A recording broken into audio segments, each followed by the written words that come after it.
Hi there. Today we're going over the Smallrig aluminum mini tripod VT-20.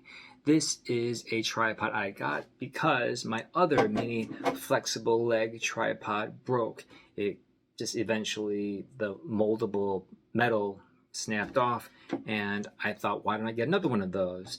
And those are super expensive and the rubber dries out and they're not very reliable. So I went down the rabbit hole looking for a small mini tripod, one that can handle a lot of weight, one that's very versatile. And I got this one thinking this probably won't be it, but maybe I'll get it and try it out. Boy, am I surprised at the quality of this thing. When I got the box, I'm like, man, this is heavy for such a small form factor.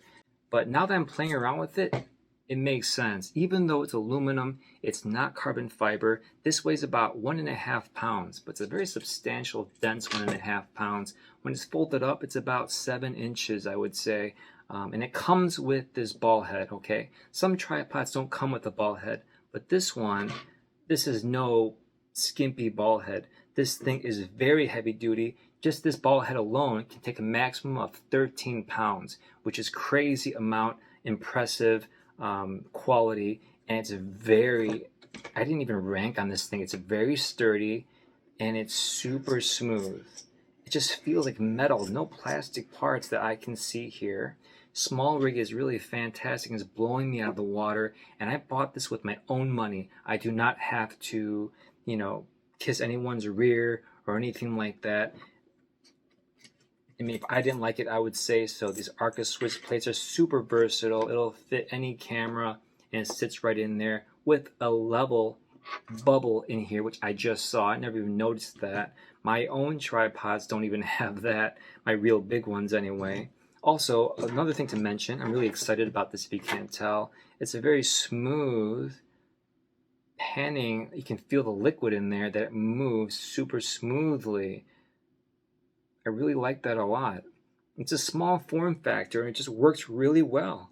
One thing I forgot to mention in my other takes of this video is how the legs move in different positions, right? You kind of pull it and you can adjust it. Watch.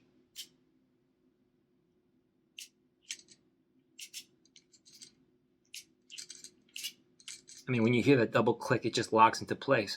My other big tripods that are more expensive don't lock into place. Why can't all tripods do that? That is super cool. These foam paddings are super comfortable. I think I've heard that you can use it as a vlogging thing. I personally wouldn't. It feels a little heavy. Put a camera on there, be even heavier. It's as great as a rock solid piece of equipment next to you on your desk, or when you're going out camping, for example. This thing will take on all kinds of abuse, I think. Let's go on to a few more bells and whistles here. I love this part here. I'm going to screw off this cap here, and actually this can rise up about this high, and you can get more height by, I unscrewed it 3 times, it clicks, and you can bring it out 4 times.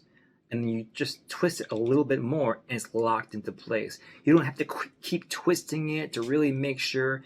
It's like little wobbly right here, and then bam, this thing is sturdy. And the reason why I want to show you this is because in the pictures it looks kind of flimsy when it's all spread out in the different angles, right? It looks flimsy in the pictures when it's doing this. But actually it's quite steady, and if it wasn't, I would tell you guys. Anyway, back to this configuration, which I'm really excited about, to get some cool macro shots of maybe blades of grass or some animals crawling in the grass there. You just stick this upside down,